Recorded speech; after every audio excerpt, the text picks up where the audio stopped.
Hello, Martin. Hello. So, okay, so I'll leave the floor to you. So, all set. We hope, knock on wood, no technical difficulties, fingers crossed. Here we go. Thank you very much.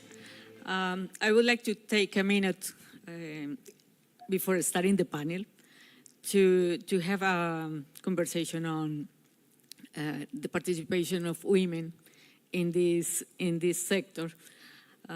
We managed to have one bright spark that is a woman out of 5, and the proportion of the attendants that are women, as you can see, is very few. So Lina and I have been in the board for many years, the only women. Maybe there will be another one soon, hopefully. But certainly, we would love to see many more coming to APEX, attending APEX in the future. And for that, what I would like to do is to ask you to go to your companies, to your operators, and get more talented women to participate in APEX. It will be great to have more participation. Thank you. I take that for a yes. Okay, so as market operators, we are always following rules. We are highly regulated markets. That's why we at APEX always try to bring professionals that are very knowledgeable on regulation. And this year we managed to have 3 that actually are regulators and that cover very important regions. Dr. Mark Christie is from FERC, so he will talk about the US, what is going on in terms of regulations, the ongoing work. I asked them all to talk about energy transition because that was the main topic of our conference. So to see what is happening there, what is being discussed there about energy transition. And I'm going to introduce them a little bit more so you will get to know them better. So Commissioner Mark Christie works for the FERC since January 2021, but he has been as a state regulator for some other years. And he's also a professor, or many years, I'm not sure. He's also a professor of energy regulation at various universities around the globe. I didn't want to mention all of them because they are many. So welcome, Commissioner Christie. Thank you for accepting our invitation, especially at this very early hour in your life. We also have Dr. Juan Carlos Bedoya. He's a member of the Colombian Energy and Gas Regulation, and he's an electrical engineer and a PhD in engineering from Virginia Tech. And Dr. Martin Pope, he's a senior policy officer at the European Agency for the Cooperation of Energy Regulators. He's also a PhD in electrical engineering and energy economics. And he has been working on electricity market design, which is what we would like to discuss here, and regulation. Recently, he's working on the future electricity market reform, which in the European zone, which of course we are all interested in following what is being discussed there. So thank you to all 3 of you. And please, Commissioner Christie, if you may start. Okay, well, you'd like me to go first? Okay, I guess so. Well, thank you. Can you hear me?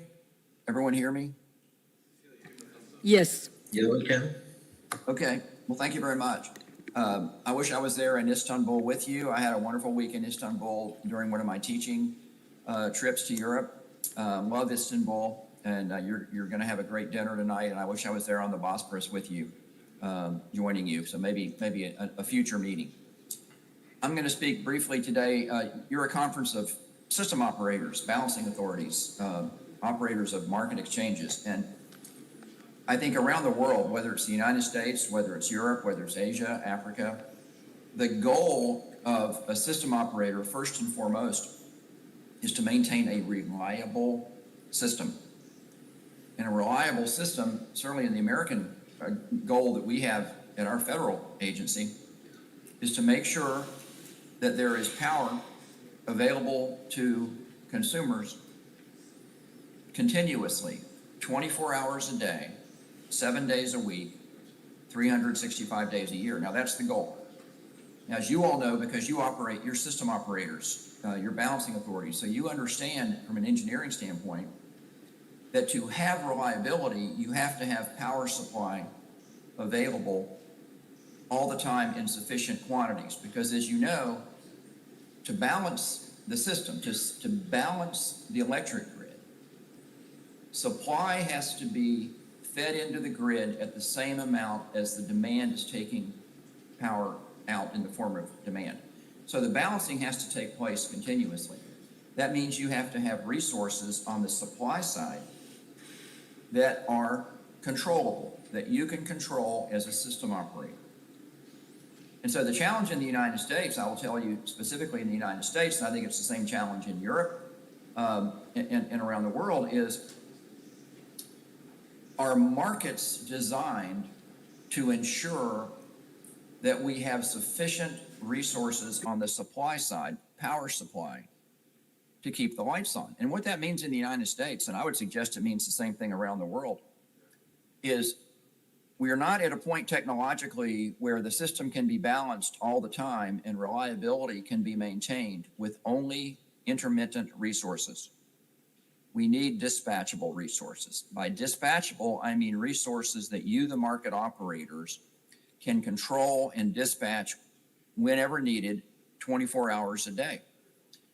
Dispatchable resources fall in three very specific categories: coal, gas, nuclear. Those are the three main types around the world of dispatchable resources. And one of the big threats to reliability in the United States is that the United States is retiring dispatchable resources far too quickly.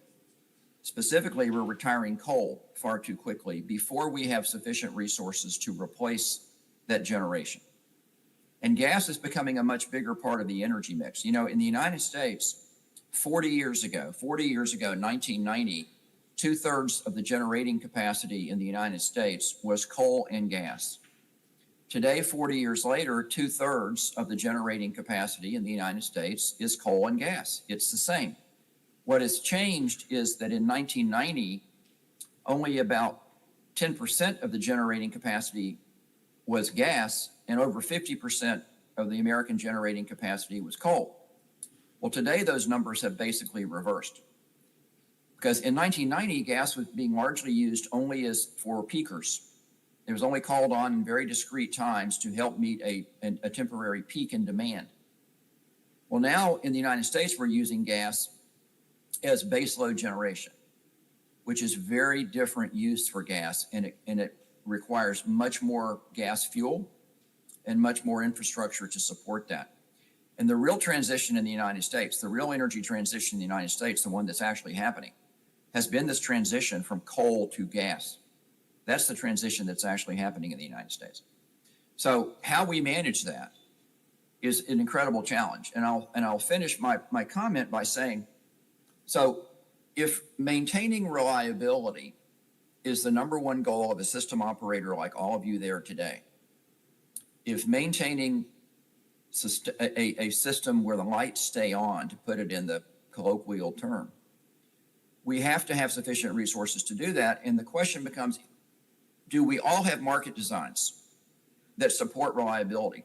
Do we have market designs that keep dispatchable resources available to system operators like you?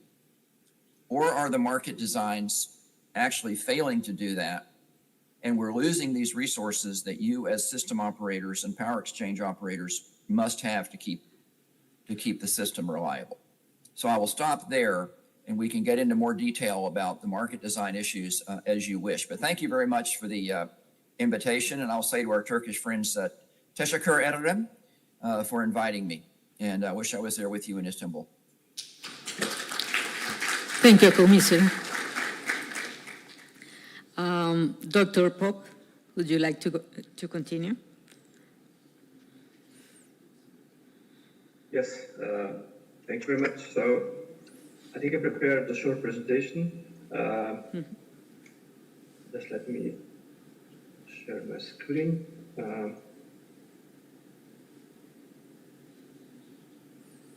Yes, so I think you should be able to see that. Yes, thanks.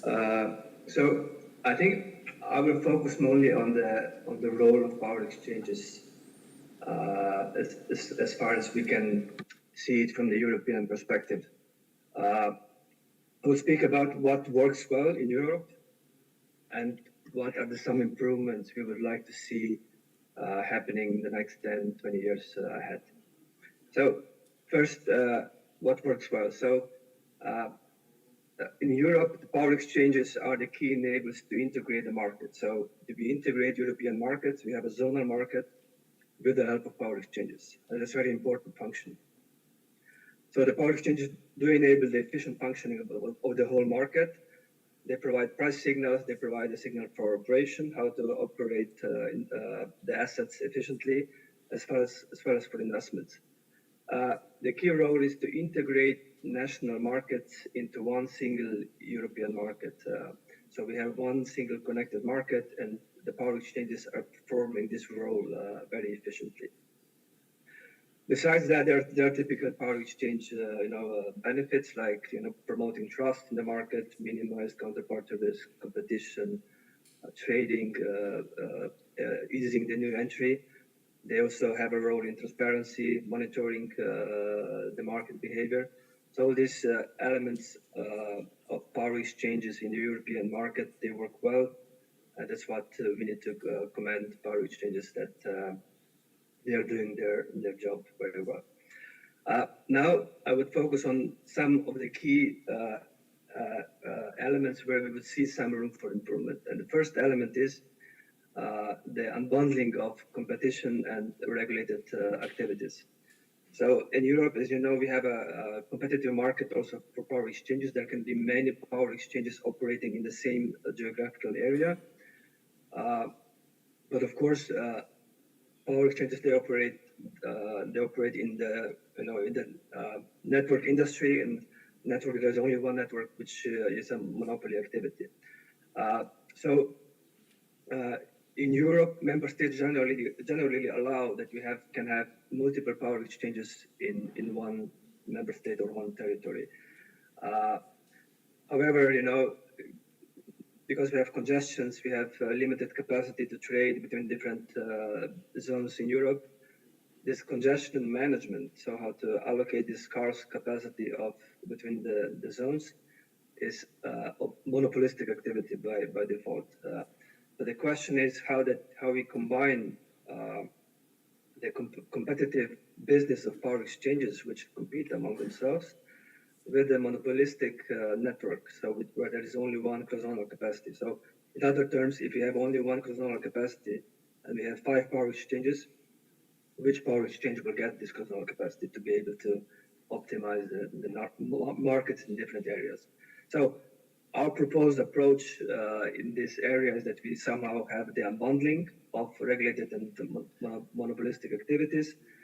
And that's where the model that, at least from Acer side, we're trying to promote is that even if we have in this model we have 4 different zones, there are different amount of power exchanges in each zone. They compete among themselves. They compete inside the zone. They compete across the zones. However, when it comes to using the cross-zonal capacities, which are these red lines here, so there's a limited cross-zonal capacity between the zones. This element would have to be regulated and would have to be performed by a regulated entity. And that's the new element we are trying to propose for the European market, is that we have this central central entity, which would then allocate scarce capacity to the network, and thereby perform monopolistic activity.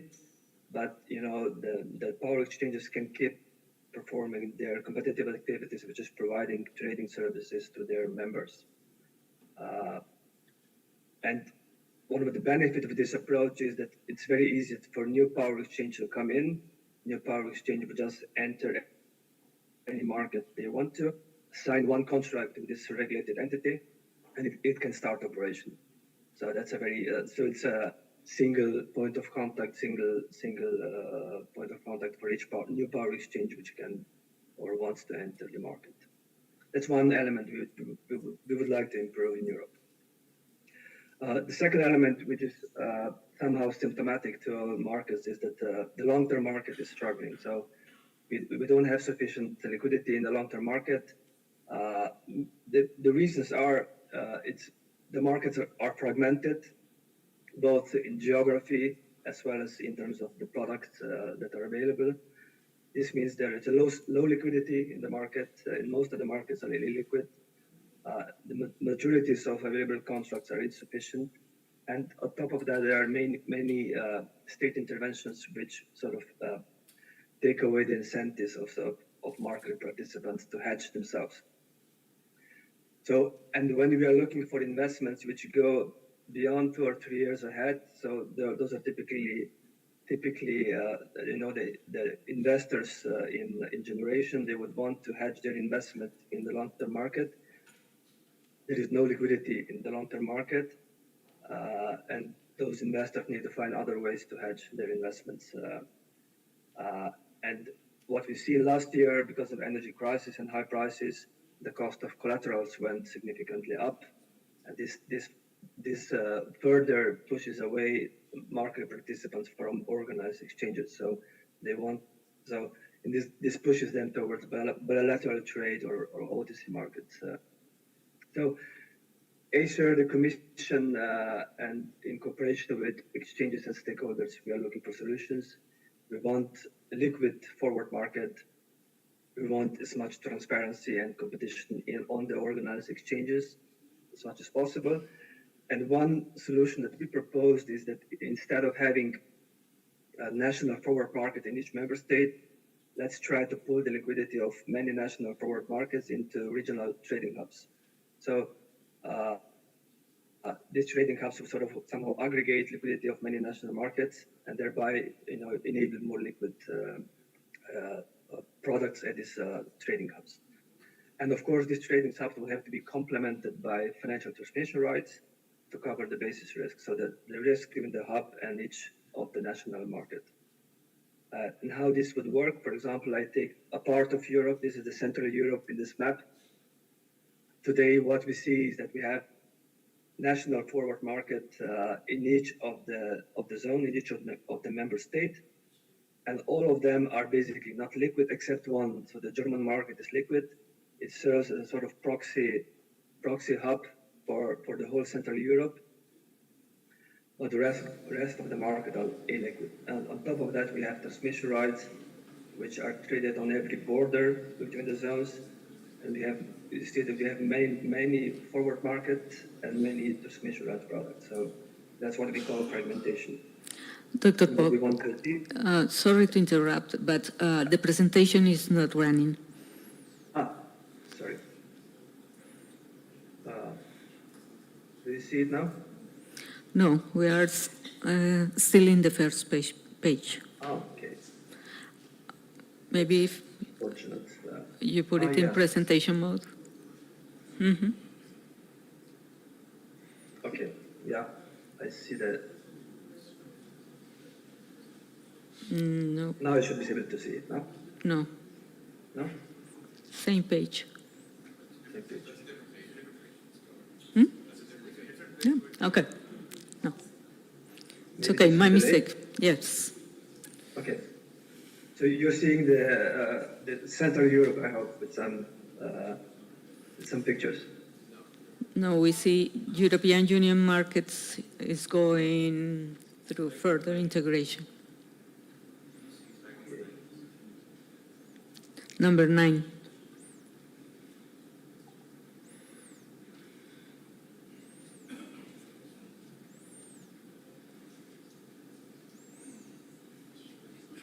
Yeah, I don't know what to do. I'm a bit puzzled. Maybe if But yeah, you close it and open it again. okay. Just one try. Yeah.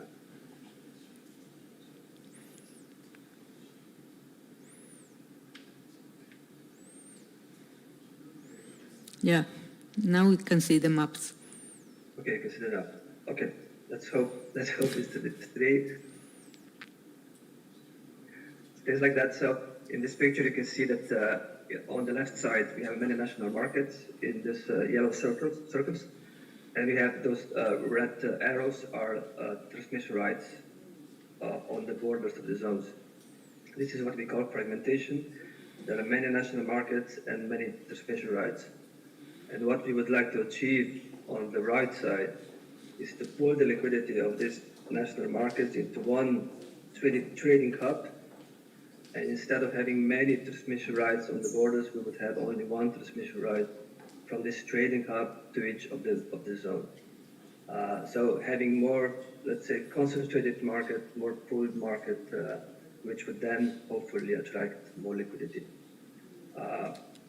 And of course, we still allow for competition. Any power exchange can offer hedging products on this regional hub.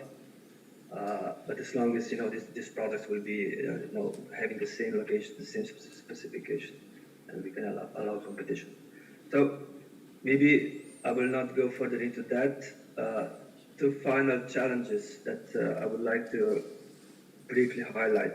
So first is that we are going through energy transition and further integration at the same time. We are still expanding the market. There are new members joining. And at the same time, we have this fast transition. We need to change certain elements of the market design. And the speed of these changes is increasing every year. So we have more and more things to do. So instead of having less and less, we have more and more things to do in the upcoming years. So what we need to find that's a big challenge for all of us is a model which can be quickly adopted so that we can quickly change certain aspects of market design and implement this change quickly. Because at the moment, any change we want to do takes a couple of years to implement.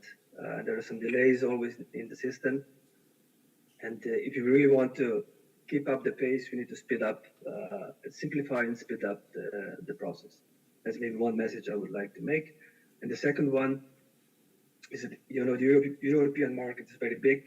It tries to optimize all resources across the whole Europe. So all generation demand, network resources to optimize that across Europe. And that is computationally very difficult. And thereby, to accommodate all complexities of resources in bidding and products, and to have all the time granularity. So we are going towards 15-minute market. As well as geographical granularity, we will have offshore bidding zones, and there are new markets in the east and south. So this increases the complexity, and it seems like the computers are struggling to keep up with the demand. So what lies ahead of us is a bit of compromise, how to keep this market together, integrated, to be able to adapt to the energy transition. And still, enable that computers can optimize the whole system in one place, in one single go. I would stop here. Apologize for the difficulties with the presentation. Thank you. Thank you, Dr. Paul. Please.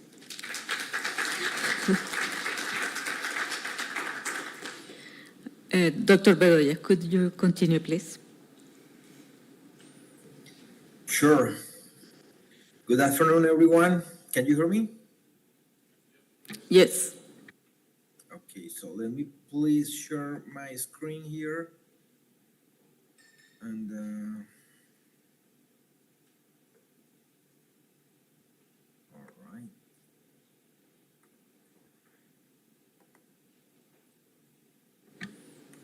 So let me.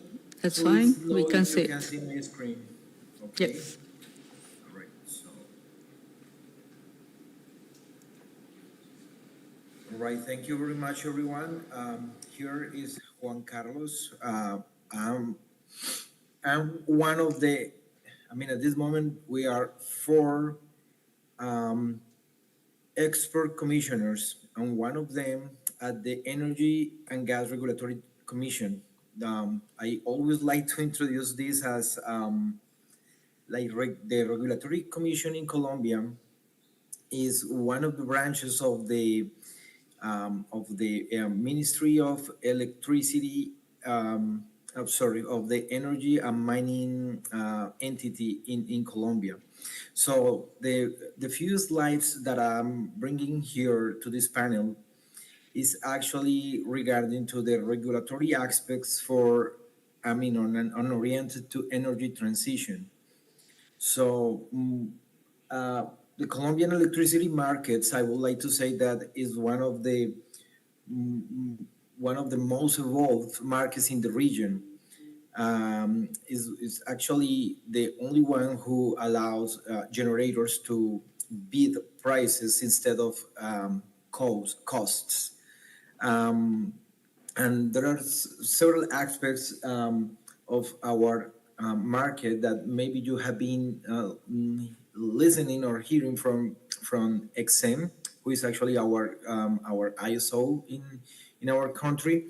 And I would like to focus more on the regulatory aspects of the whole framework, where we are trying to migrate our power system.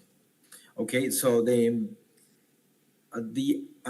presentation that I have is actually just like 5 different topics, but all of them are related with energy transition and the energy policy regulation for the new paradigms of how to achieve this transition. So the first is going to be the decarbonization of the electricity production, the renewable and the usage of those renewable energy resources, new technologies for production and consumption. We have the application of new technologies in our network.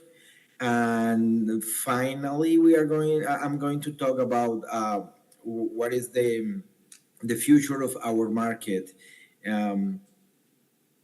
with the operational and business models. Okay, so first of all, let me start just with a short framework of how does work our electricity system and the infrastructure in Colombia. So there is a framework of legislative framework, which actually for our market started or it was conceived from the Constitution in 1991. And after that, we had or we currently have 2 laws, the 142 and 143 from the same year, 1994, and those 2 specific laws actually, the first one is actually establishing the guidelines for the public services in general, like water, sewage, electricity, gas, and some others.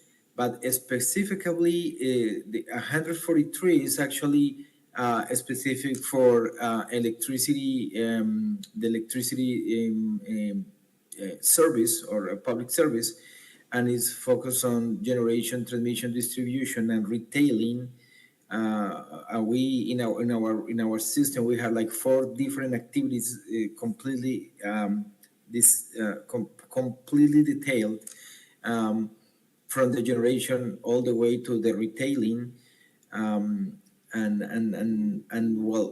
this law, the 143, actually provides like more details on the electricity public services. The objectives of that regulation, which is actually almost from 30 years ago, actually tries to modify the role of the government in the electricity supply chain.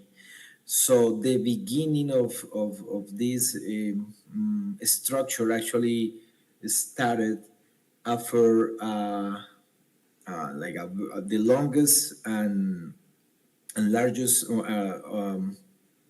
electricity rationing that occurred by the beginnings of the 1990s in Colombia. So due to that condition, so we have like a electricity reform and the public service reform. That was that one of the causes that motivated that the new paradigm or the new standards for the public services. So with this, the role of the government, like in many different countries around the world, with the liberalization of the markets, started with some guidelines, regulation, but the government actually is controlling and supervising the market. The idea behind that is that the idea of a market is trying to improve the efficiency of the system and how the electricity in this particular framework is going to be more is going to achieve better prices, is going to achieve a reliability and is able to expand the service for the whole population.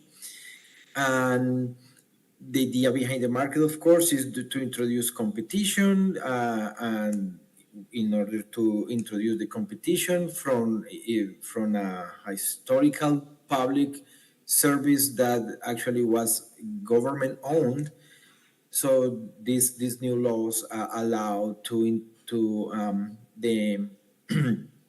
enter for the private parties to our public services, and of course like it promotes private investment for public services. And after this, these laws actually conceive regulatory entity. In this case, for the Colombian case is the CREG, and of course the CREG standards. Okay, the institutional framework. Juan Carlos. Yes. Sorry, I will have to rush you because we don't have much time. Okay. So if you can just go directly to what it is being discussed in Colombia on energy transition, which is the same topics that we are discussing all over the place, but we are probably giving it a different touch. All right. Okay. So I will go very quick on this structure. No. And here's please. where we are. And all right. Skip it, please. Okay. Skip it, please. Just okay. I'm seeing here the streaming on YouTube, and I'm not sure if the slides are moving. Here you are in the unit cost. Okay, so at the end, so we have to focus on what is the unit cost of the electricity generation, transmission, distribution, losses, constraints, and the retailing. So based on that, so I would like to go straight to the energy policies that actually started to or are related with the modernization of our market. So first, we allow some new regulation for outdoor generation, something that we call here outdoor generation, which is essentially that generation that you can produce locally and actually reduce the demand from the network. So we allow all the regulation regarding outdoor generation with Law 1715 from 2014. And also we conceive from the Ministry of Mines and Energy in Colombia, with all these numbers that you see here. I'm going to go all the way through them, but this is the regulation regarding the advanced metering infrastructure, and we are actually aiming to expand the the implementation of advanced meter infrastructure or smart meters, and also the law 2019 from 2021, which is actually conceiving the energy transition, providing incentives for renewable and energy efficiency projects. So with those laws from from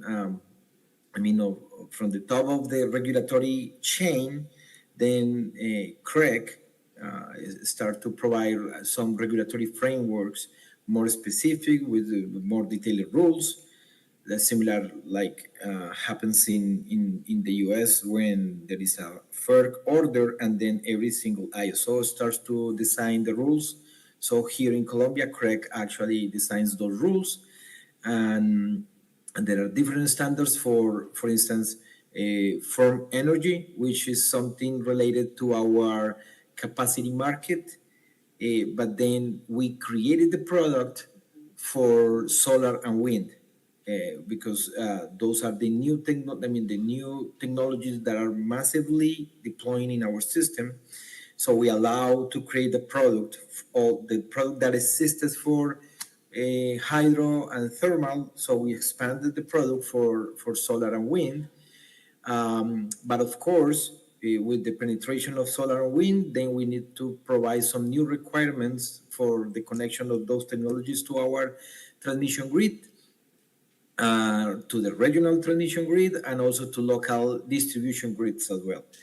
So also, in order to allow the deployment of these technologies, sometimes you see that not all of the projects that are being deployed in the network, they can have individual connections to the system. So we allow to have some shared connections or lumped connections.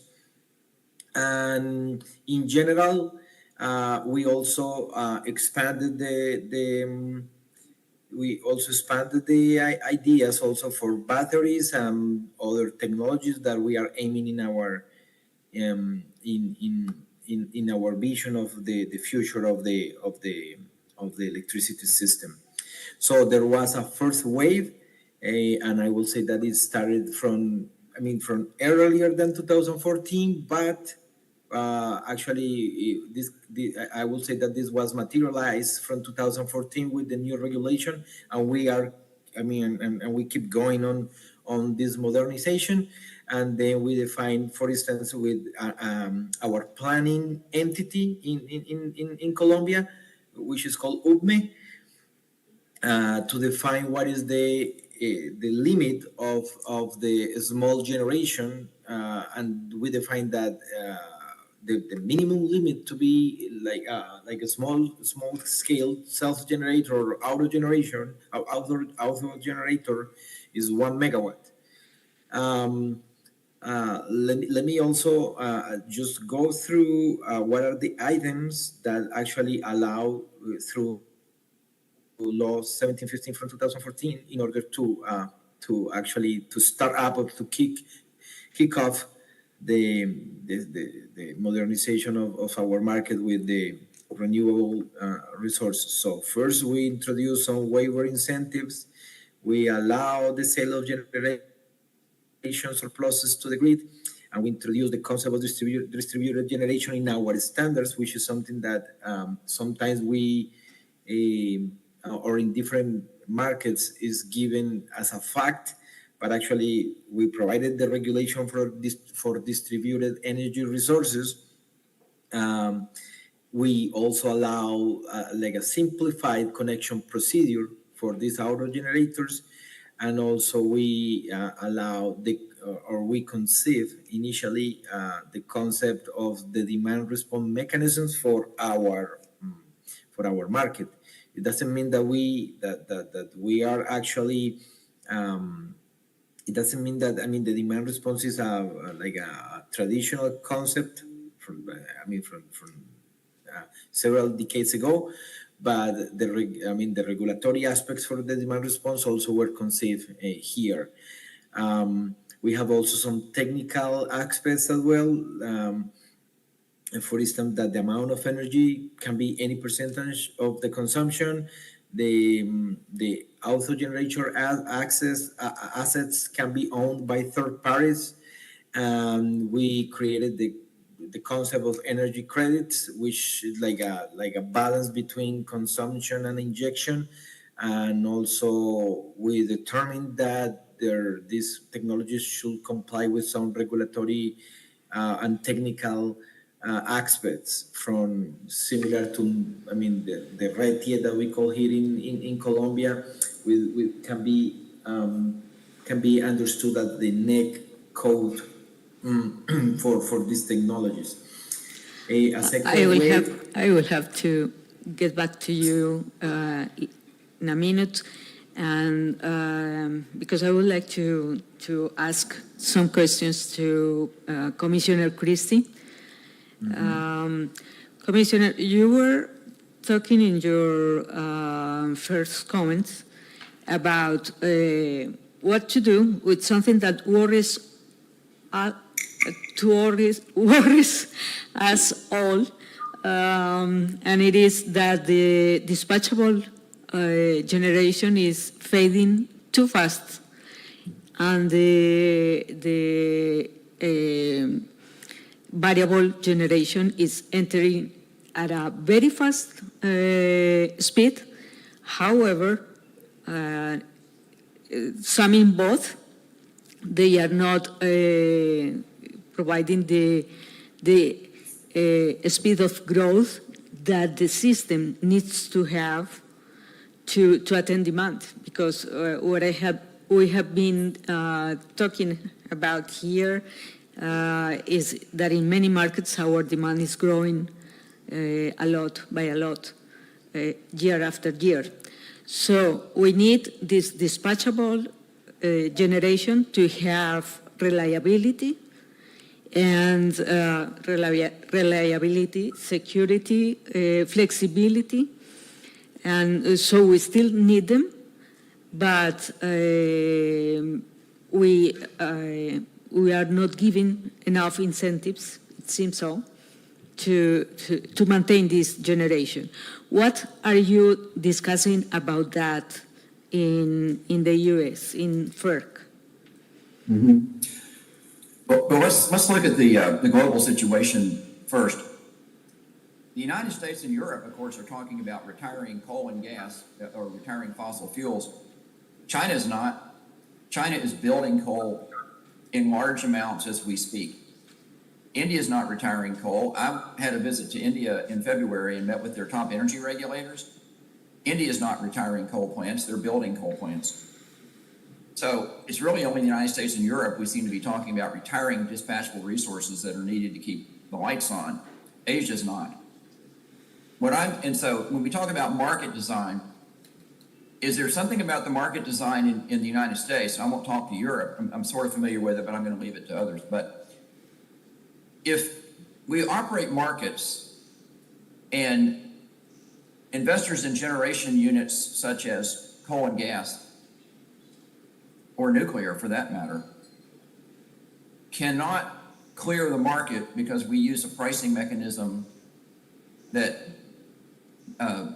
dispatchable generators basically cannot win the game. They cannot win in the market design. They cannot clear, so they don't get the revenues. If you're gonna provide revenues to generators through a market mechanism, then if the market mechanism is not working to keep dispatchable generating resources in the market, you have to ask about the market mechanism.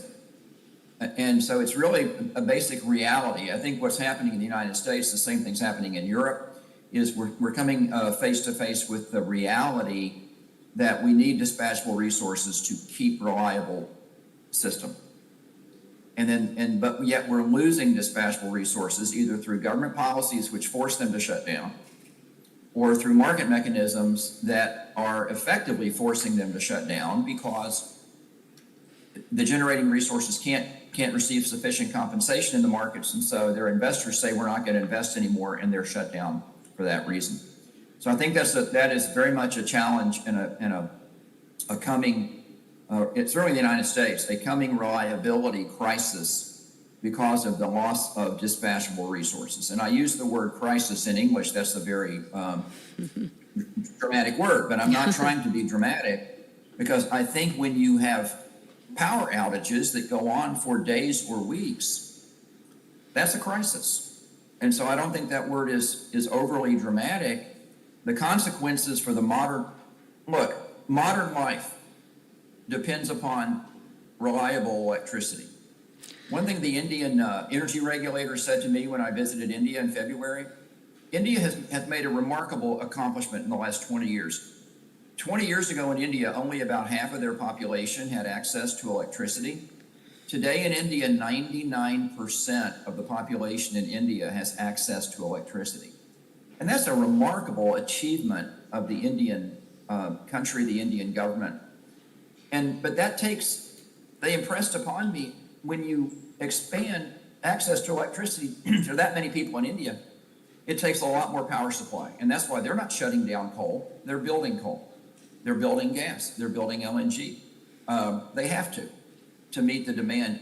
And one thing they impressed upon me is this access to electricity that India has provided to almost all its population now has tremendously improved the lives of people in India who didn't have electricity before about 20 years ago. So electricity is critical to modern life. We cannot run the risk of having electricity go out for days or weeks or worse. That's what I mean by crisis.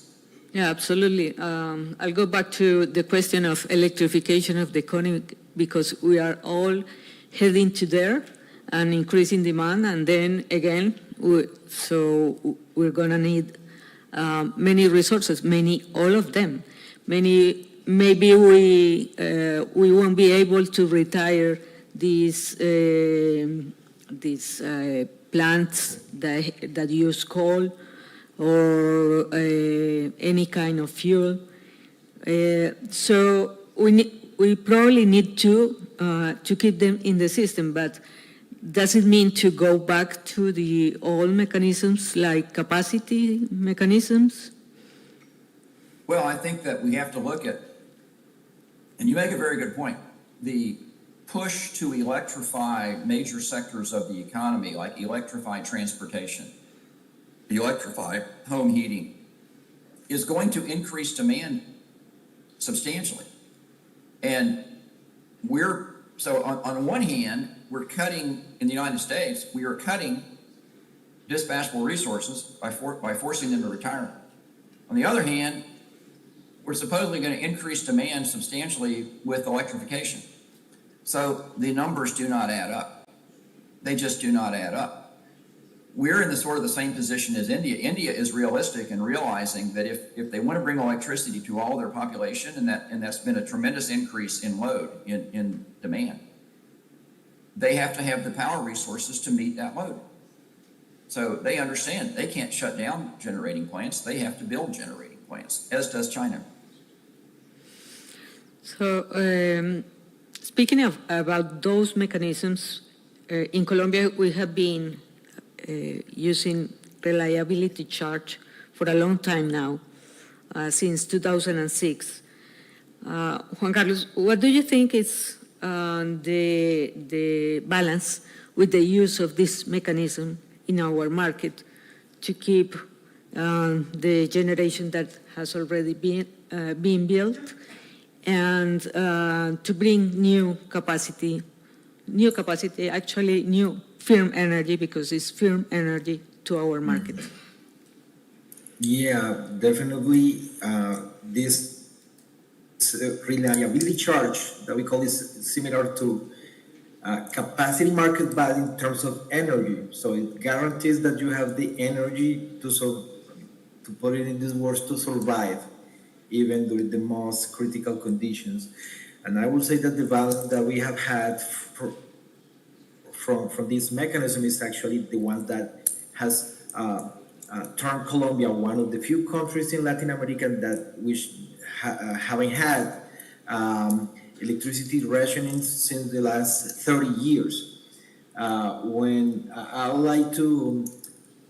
I have to talk about this reliability charge, I always try to compare this against, like, for instance, the crisis that happens like 2 or 3 years ago in Texas, when there was like no price cap for the electricity, which actually we provided here with our mechanism. In order, I mean, if we can put this in numbers, our reliability charge has been there since 2016. And yeah, I mean, the end user in Colombia has been paying around like around between 15 to 20 billion dollars for since 2006. So when you put this in a scale, you can, I mean, you can think like, okay, how is this like a profitable for the end user? Is that allowing the entrance of new resources? And the answer is yes. Every time that when the regulatory commission is planning whether the demand and the supply, is there any deficit or is there any surplus, then our mechanism is actually providing signals for new generators to come into our system.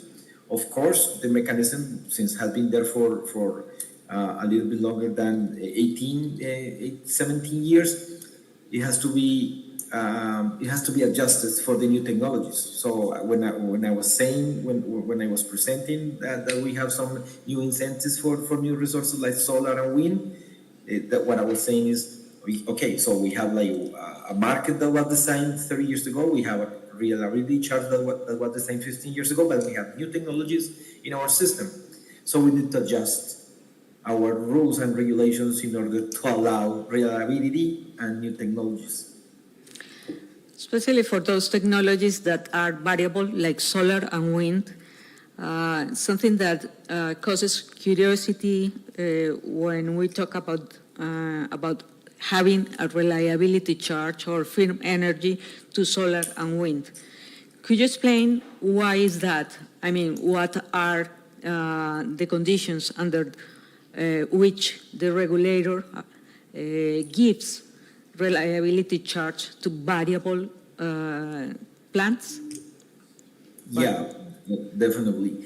So it's kind of like ambiguous idea because, as you mentioned, those kind of technologies are actually very variable, and the production you can think like, okay, you don't have a like kind of constant and certain supply. It depends on the sun radiation or the wind speed, of course, but at the end you have some technologies that are complementary with some others. So here in our country, like most of the countries that are located in the Pacific coast, for instance, when you see the generation expansion plan in the long term, you see that those technologies are actually complementary to the hydro resources. And I mentioned like the Pacific coast, for instance, like for some phenomena that like usually here in our region, which is called like El Niño, and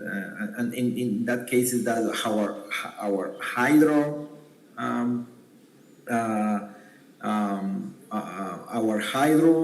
levels in our reservoirs are actually we have like going like where the water in our reservoirs are going down, then you see more supplies from those technologies. So actually there is in fact some reliability provided with those resources when you see how the technologies that we have here are complementary.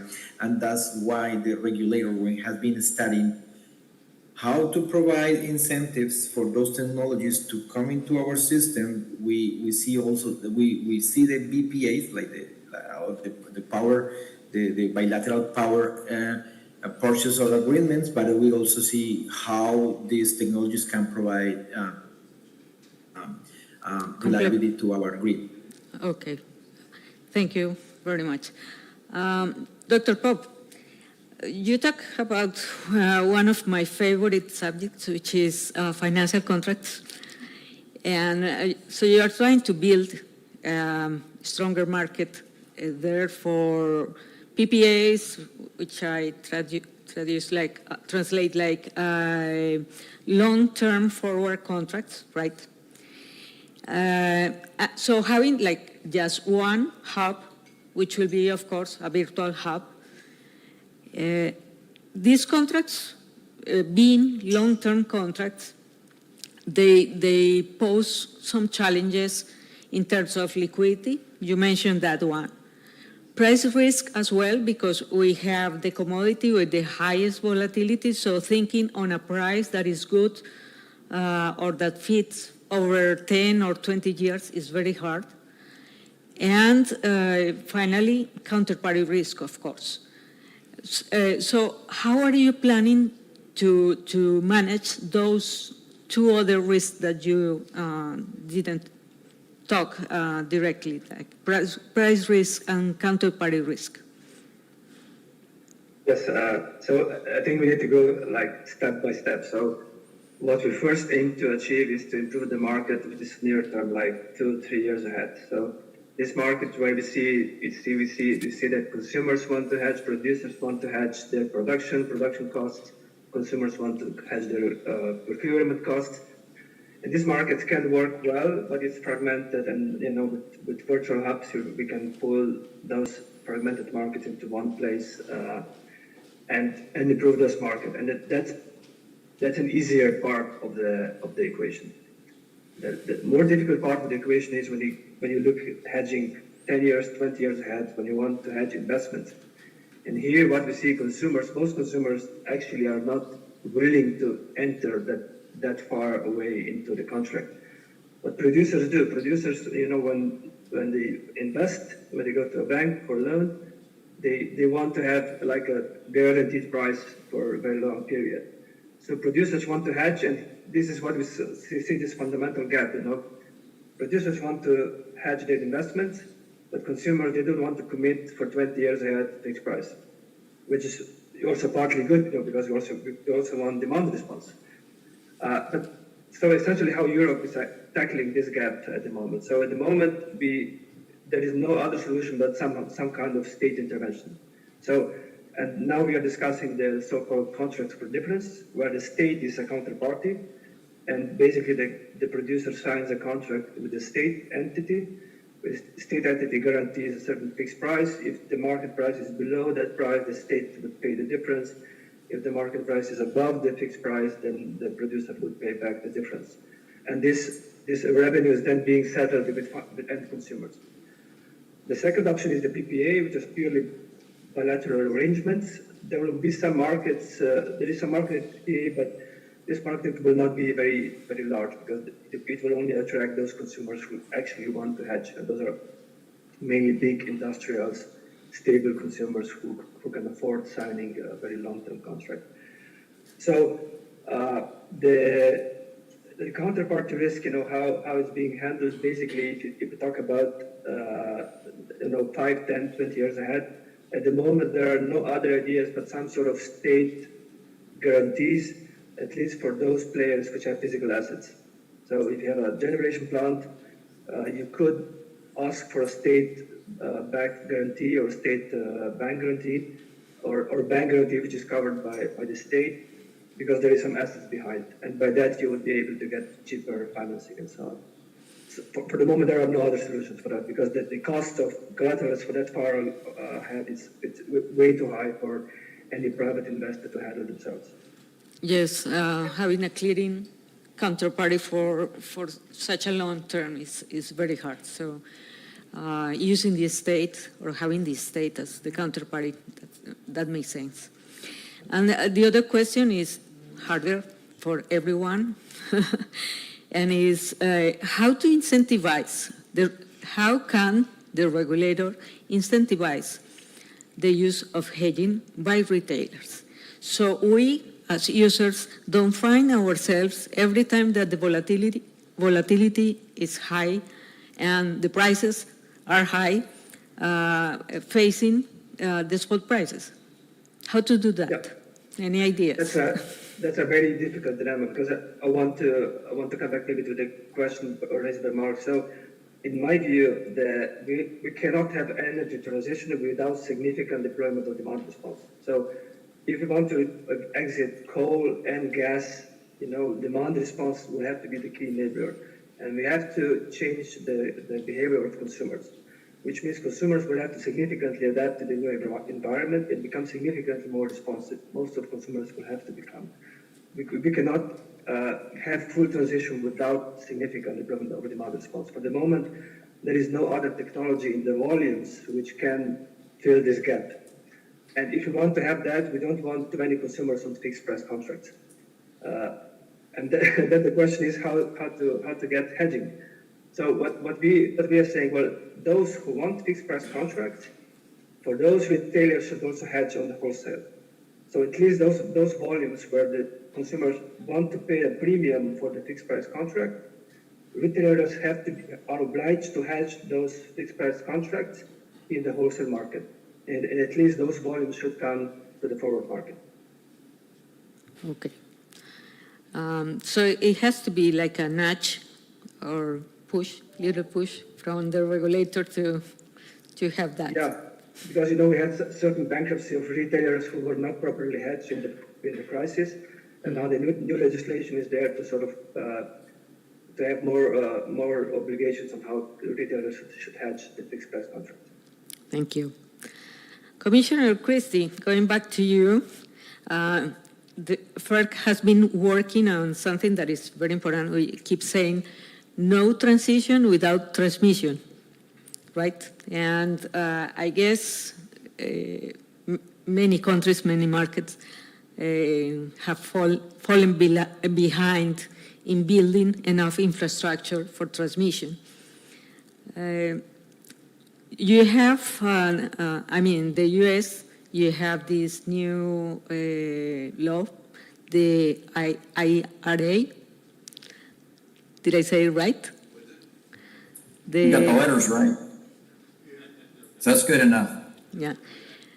And you have a good amount of money to invest, but the challenge is to almost triple the amount of transmission, the extension of the lines that you have there by 2050. So you will be able to comply with the goals for climate change. So what is the FERC doing? I know very well that you have been working hard on trying to get that transmission, the investment necessary to have that transmission. Mm-hmm. Well, first, and I'm glad you brought up transmission. That's extremely important.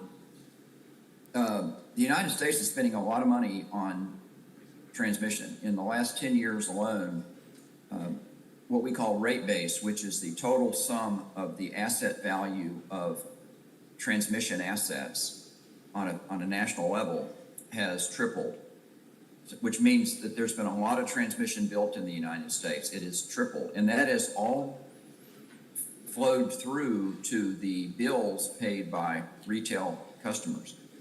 So for most Americans, the transmission part of their electric bill has been the fastest growing part of the bill. So we're already spending a lot of money on transmission.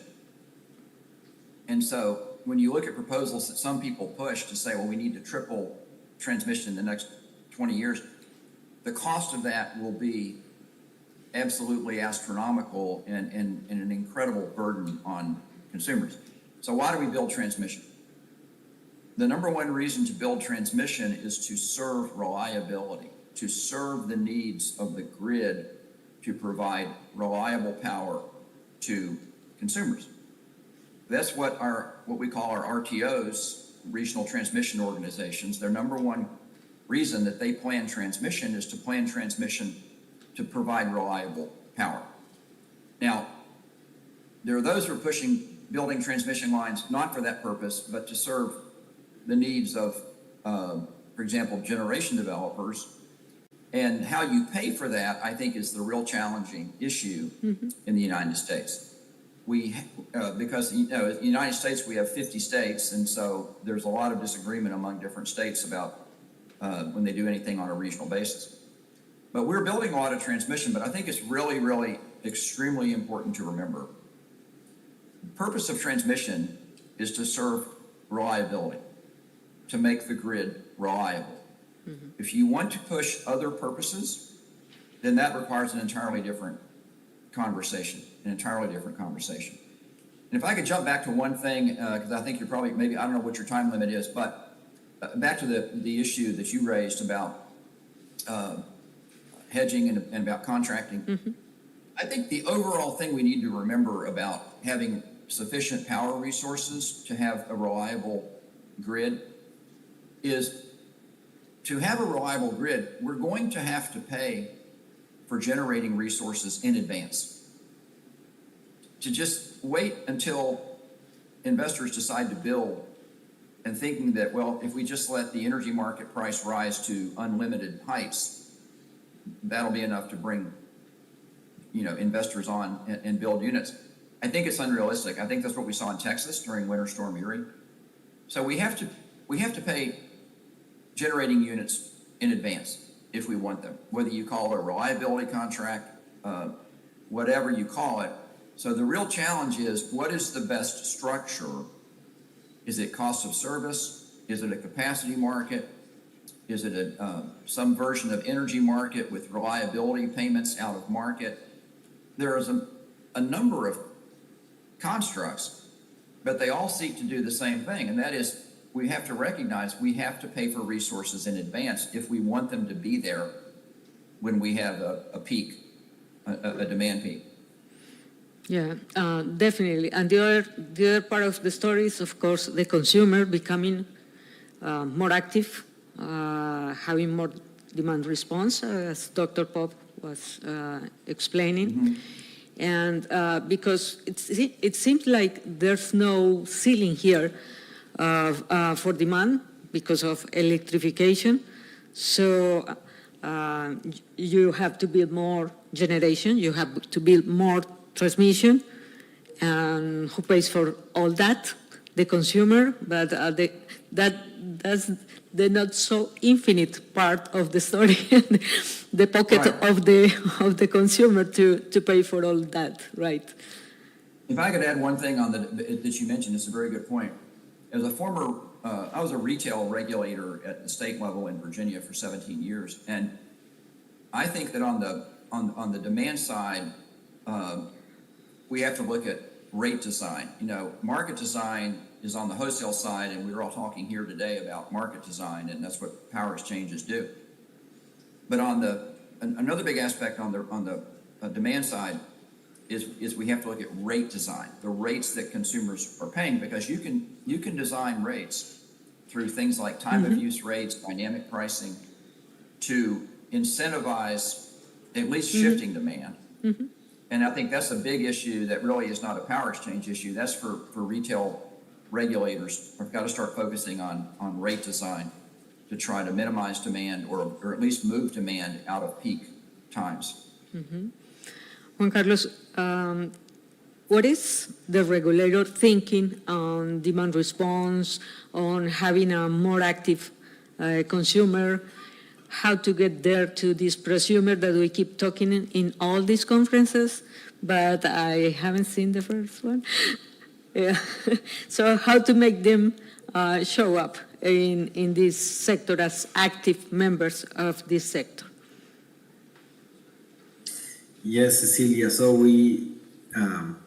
what is the regulator thinking? Actually, the short answer is that we definitely need it.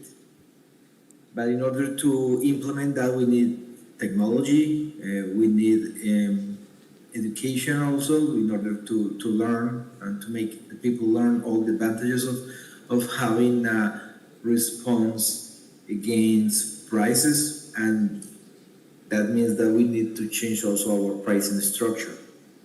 So, but definitely it is something that we needed in our market. And I would like also, Cecilia, I would like also go a little bit on the first question that you mentioned regarding the mechanisms for hedging. And I do believe that what our regulatory commission is doing creating new mechanisms where the parties can go and transact energy without thinking about the risks regarding is my counterparty going to pay. So we have some mechanisms like the one that has been designed in Derivex, or the one that have been taught in one of our orders, like the 114 from 2014. So all these mechanisms provides new ways or new mechanisms in order for demand and generators to cover their positions in the market. So I do believe that that's the best way to promote hedging and to cover demand to the volatility of the prices. Thank you. And Dr. Poff, what are you doing in Europe to promote more participation from demand? I mean, from users directly, not represented demand, but users directly. So that's so I would say that traditionally we have these two models. Either you have like this what we call explicit demand response or active demand response, where you basically pay for capacity.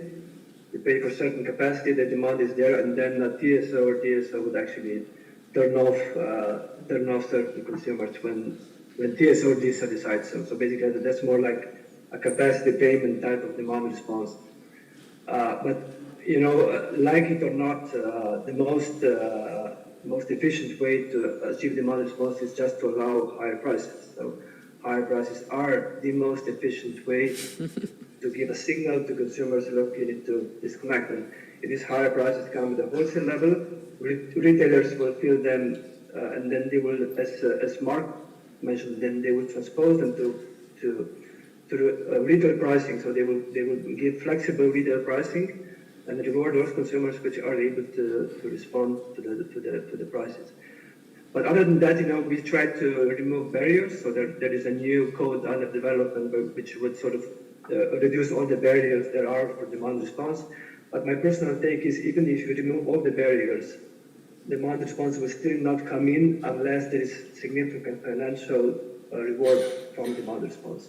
This reward can only come with high prices. Either you give high capacity payment or you give high energy price, which would give a signal that now, in this moment, you need to reduce or shift consumption. Unfortunately, there is no miracle cure here. Yeah, it's not that easy, especially for in terms of policy, to make users face directly the price and the volatility of the price, especially that. But yes, probably that's the only way we have found. There is a big debate in Europe about the vulnerable consumers, so how to protect the consumers which are vulnerable. And indeed, you can protect them by not endangering demand response. That's maybe one of the key challenges. So, how to keep those consumers protected against a period of high prices, but still they need to have incentive to reduce demand when it's needed. That's a challenge. Yes. Well, I would like to open to my fellow friends here, if you have any questions. Juan Carlos? Juan Carlos is, no?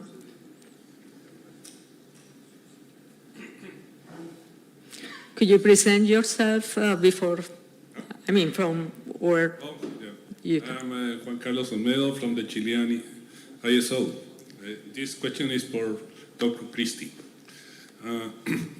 We have seen two situations in the Chilean grid. One is there is a trend to terminate PPAs that support in the past coal-fired plants that were, as you mentioned, that were providing reliability resources. And then currently those generation facilities are not financially viable because the owners are losing money. And on the other side, there is a continuing increase in the side payments. I mean, the cost of ancillary services and the post-stamp of transmission. And some companies are deciding to build generation facility behind the meter, even storage. And they are not considering the availability of reliability resources. What do you suggest to solve that situation? Well, I certainly wouldn't take it upon myself to tell Chile what to do. But I think that it illustrates, it's a very common issue. I think what you're facing in Chile is the same thing we're facing in the United States. It's the same thing being faced in Europe and around the world, really. And that is,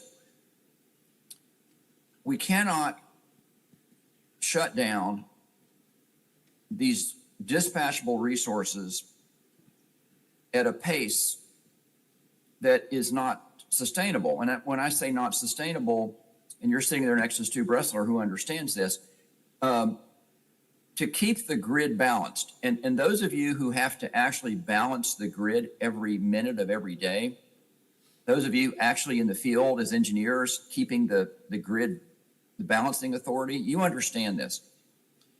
Politicians, unfortunately, don't. But you have to have controllable resources. You can't depend totally. The problem we have in the United States, and the problem I would say is the same thing in Europe, the same thing in South America, other places, is the reality is that you can't run a reliable grid on intermittent resources only. So the problem is not adding wind and solar. The problem is subtracting dispatchable resources. And the three primary dispatchable resources around the world are coal, gas, and nuclear. And so we cannot be retiring these dispatchable resources, coal primarily, at the rate we are. Now, I know that the whole net zero thing is to try to get rid of coal immediately, but it's not realistic unless you have dispatchable resources that you're going to replace it with.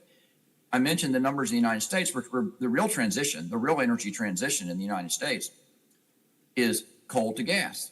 And that's what's been happening over the last 40 years. So if you're going to allow a dispatchable resource like a coal generating unit to retire, and you're losing 1,000 megawatts or 2,000 megawatts, depending on the size of the unit, you have to say, where are we going to have 2,000 megawatts to replace the 2,000 megawatts that we're retiring? You can't just let it retire and hope it will work out. It's just, we're acting on a fantasy. We have to have a hard look at, if you're going to let a generating unit that's giving you 1,500 to 2,000 megawatts of dispatchable capacity, if you're going to let it retire, you need to say, no, we're not going to let it retire if we don't have 1,500 to 2,000 megawatts of equivalent capacity. And actually, we need more, because if we're increasing load, which we are with electrification, we're going to have to build more dispatchable. I don't see any future for a reliable system if you want to reduce carbon emissions without nuclear. I think nuclear is going to absolutely be, you cannot get to net zero without nuclear.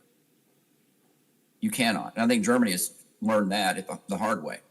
But you cannot get there without nuclear. Not if you want to reduce emissions and have dispatchable resources. And again, Asia understands this. Asia, India, China, Indonesia, they're building coal generating units. Only the US and Europe are shutting them down. Asia is building coal generating units because they have to have the capacity, and they know that, and they're realistic. So we're actually, in Europe and the United States, I would say, we're heading for a rendezvous with reality. And we're going to have to face the same reality that India already understands. And US and Europe are going to come face to face with that reality very soon.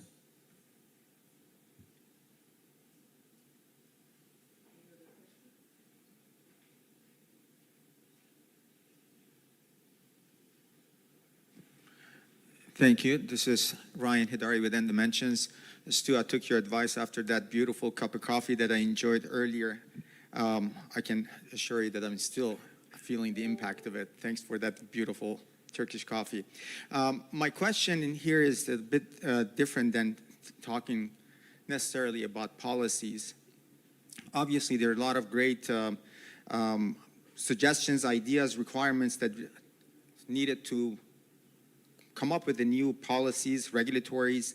However, from the perspective of seeing the impact down the chain, my question is to you, Juan Carlos, how do you determine the impact or benchmark the impact of such changes down the chain of the electricity, in this case being the ISO, market participants, and of course, vendors? How do you benchmark the impact of that to determine the cause and also the duration required to make these implementations?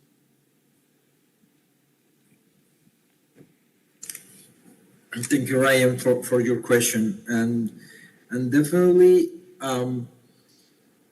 in order to make things like match from the point of view, like from the whole change, and also, as you mentioned, like vendors also, we have to think that all the things that we need in order to go through the energy transition, in order to make our market system like a modern system, we do definitely need the technology, and there is a space for those kind of things that you mentioned, like how to articulate that. If you want to incorporate technology in the system, the reason behind that is that you need like a more efficiency, and more efficiency means like more competitive prices, for instance.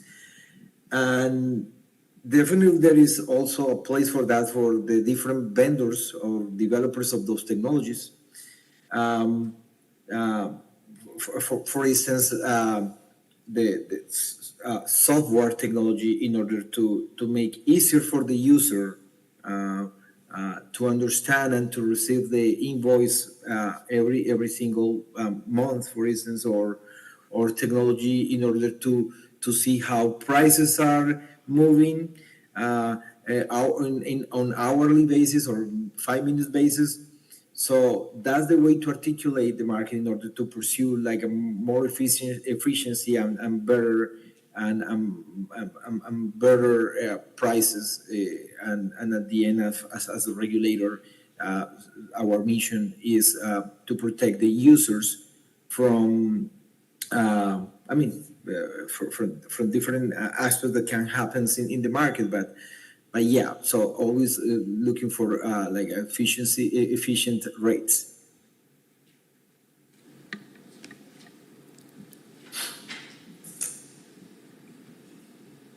Hi. Thank you for that wonderful discussion. I wanted to ask a question regarding the demand side. When you're talking about energy transition, then of course we are wanting more low carbon technologies to be integrated to the grid. And for a small consumer, if you are expecting him to use heating on electricity, transportation on electricity, that would require an increase in demand, and he would want the sanction load to be increased, which would require grid reinforcement. Now, if that cost is parked on that customer directly, and he's a small customer, he would rather not use electricity to, heat his house and for transportation purpose. The other way to do it is to, socialize it on the distribution user system, but that would increase the cost for everyone. So what is the optimal point to deal with this problem and to enable the integration of low carbon technologies? Thank you. I'll just go first. I think that's an excellent question. It really is an excellent question, and it illustrates the whole challenge of what we all face as regulators. I'll return back to the demand side and the point I made that, yes, for the small consumer is not in the wholesale market. The small consumer doesn't have direct access to, a wholesale generator of any type. So the small consumer is taking service from a load-serving utility, whether it's state-owned or privately owned. And the small consumer takes service at whatever rate retail regulators set. I think on the demand side, it is a challenge to try to design a rate design to try to incent certain behavior, but I think it can be done. And I'll give you an example. we know, like, for example, let's take the American state of California. So the American state of California, which is heavy in solar, the peak is in the early evening. Peak demand is in the early evening, and that's when the system is most at risk, because that's when solar is going off the system, of course, because the sun's going down. So there's a utility district in Sacramento, California, which is the capital of California, and they have a demand side system where, and it's very simple. They tell their consumers that between 5 o'clock in the afternoon, 5 p.m., and 8 p.m., the rates are going to be much higher than any other time of day. And I asked them, how have consumers reacted to that? Because you're basically telling them between 5 p.m. in the evening and 8 p.m. in the evening, the cost of electricity is going to be a lot higher.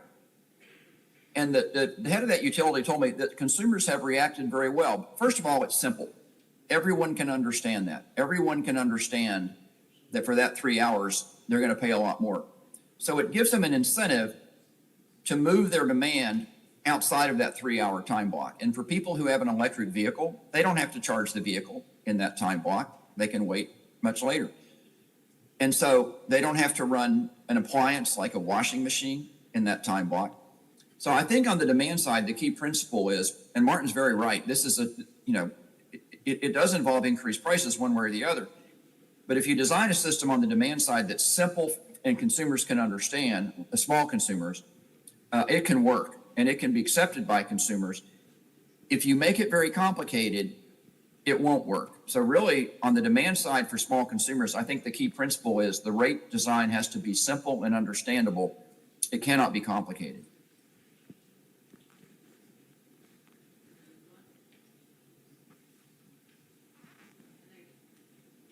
I guess the final one.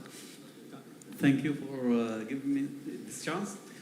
My name is Mohammed Al-Hamad from Market Operation in GCC area. I'm talking here about markets, just emerging markets, just slowly growing up in GCC area. Now we have almost traded 1 terawatt hour, 1.5 terawatt hour.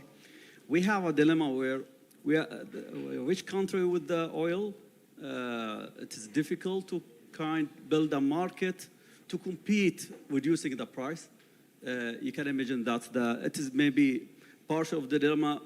Maybe you will face it with having carbon. If you didn't use the coal, that means you are using kind of energy you are quantified as a zero price or very low price. Here, same thing. We have a lot of oil, gas, resources. You can't, if you didn't use it, it will be something you miss it. And here, what's the key item we can use it to boost the market in GCC region?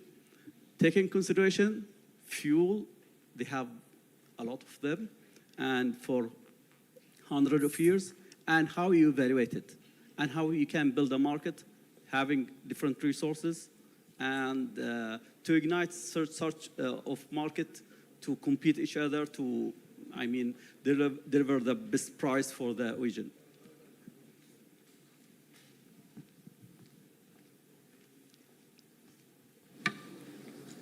Any voluntary? Okay. Is the question clear? If I can repeat it, what is the key item that will help the developing countries, like GCC countries, in the market to create the market, electricity market working through this environment, having a lot of resources of oil or suppliers to ignite the market through the regulations in this environment? Mm-hmm. Again, I'm not one to give advice to other countries on what to do, but if I were designing a system, if I were a developing country that was designing a system, I think the first question you have to ask is electricity regulation. I've been in this for 20 years, and it can be very complicated, but if you really get back to the real simple element of what you're trying to do, you're trying to provide your people with reliable power at a least cost, because we have a lot, especially in the developing world, you're concerned about cost. We're concerned about cost in the United States. So if those are the two goals of your system, I would start out and say, our number one goal is reliable power, and our number two goal is keep the costs low so people can afford to buy it.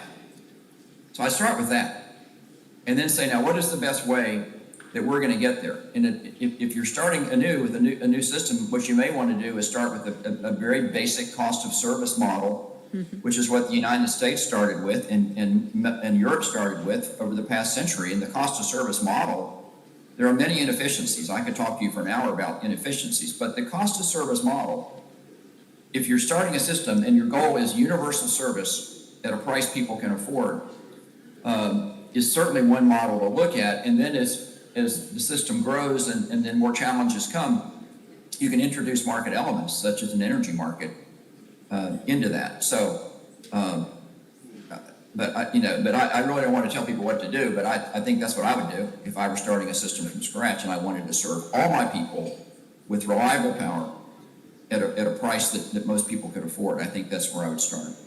That sounds like a great idea, and then move on with capacity markets, and then think on the ancillary markets first, Right. Ancillary services mechanism, and then go to markets as the market grows and Right. demands those kind of services, right?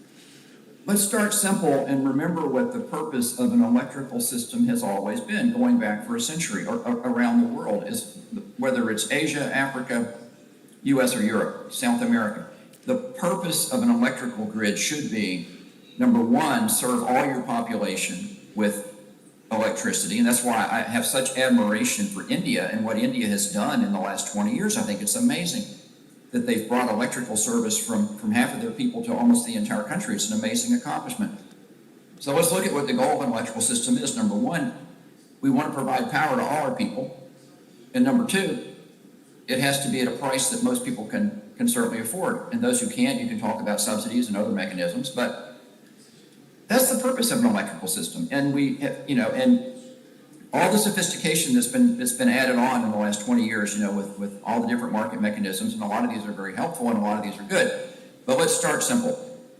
Let's start simple and get back to the basic purpose of an electrical power grid. It's to serve people. It's to serve all the people. And if we remember that, then everything else should be seen in that context. Absolutely. I believe we can finish. Dr. Paul. Yeah, just my 2 cents on this. I hope you can hear me because my connection is quite bad. So, in Europe, we still have expanding markets towards South Europe, Ukraine, and so on. So, traditionally, we would take the traditional steps. First, unbundling is the key. You unbundle, you ensure there is some level of competition among producers, consumers. And then you need to start with, revealing price signals. So you need to have price signals which gives a signal how consumers, producers, how to behave. These are the essentials. So unbundling, power exchange, price signal, and the rest will come later. So we need, I will try to wrap up saying this, we need a reliable system. We need, with the new technologies, flexibility. We need a resilient system, but we also need an efficient market, right? I mean, to have that service, electricity service, but at an efficient price. And for that, definitely, we are going to need to think twice before retiring the old stuff. We will need to invest more in new generations, new technologies. We talk here about hydrogen, and who knows what else is coming along the way. And to have more generation, more transmission. And the final piece, which is really important to start developing, and that our guests today provided many clues how to do it, is to engage the user into this market, to make her or him more active. So with that, we will find ways to make it efficient as well. So we will have a reliable service, but in an efficient way.